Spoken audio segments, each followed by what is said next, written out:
Hi there guys, good morning once again. This is Melissa and welcome back to my YouTube channel. For today's episode, I will be showing you how I make my own version of ramen noodle soup with bean sprouts and ground pork. So, of course, don't forget to subscribe to my channel if you haven't yet, and please click the bell button down below so that you will get notified every time I post a new video. I will be showing you the ingredients later. Okay, so by the way, this is my morning look. This is how I look like after I woke up. And I didn't bother to comb my hair. I'm very sorry for that. So, by the way guys, let's start. Okay, so as I've mentioned earlier, I'm going to do my own version of ramen noodle soup with bean sprouts. So, these are the ingredients. So, this is ground pork. So, I already mixed the garlic powder. I also put chopped onions and basil leaves.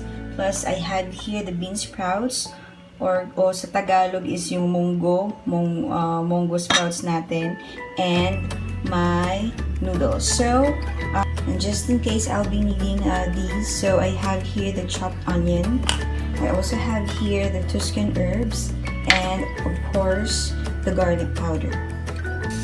So, we're gonna bring the water to boil, and then after that, we can put the ground pork. Okay, so I already put the ground pork, and then let it sit for 2 to 3 minutes, and then after that, we're going to put the noodles. Okay, so it's now boiling. As you can see, it smells so good, guys. So I'm going to put the garlic powder and the Tuscan herb.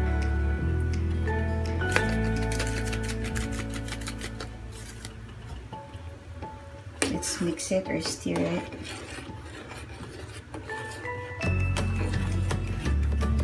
And it's now time to put the noodles. Swim, swim, swim! Okay, I'm going to put the bean sprouts now. You can actually eat this raw. It's your choice. What do you prefer? Let's wait for a minute or two, and then it's good. I'm going to serve it later. And there it is, guys.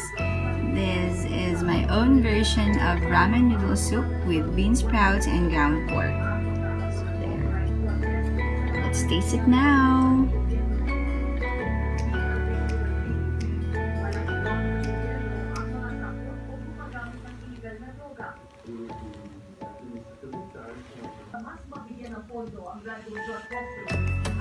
I'm using spoon instead of fork.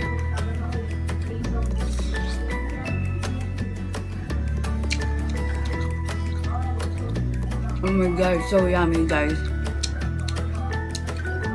The sprouts are crunchy and everything. The soup. Oh my god. Sarap! So there you go, guys. I hope you enjoyed watching this video. Once again, this is Melissa, and I'll see you on my next one. Bye-bye!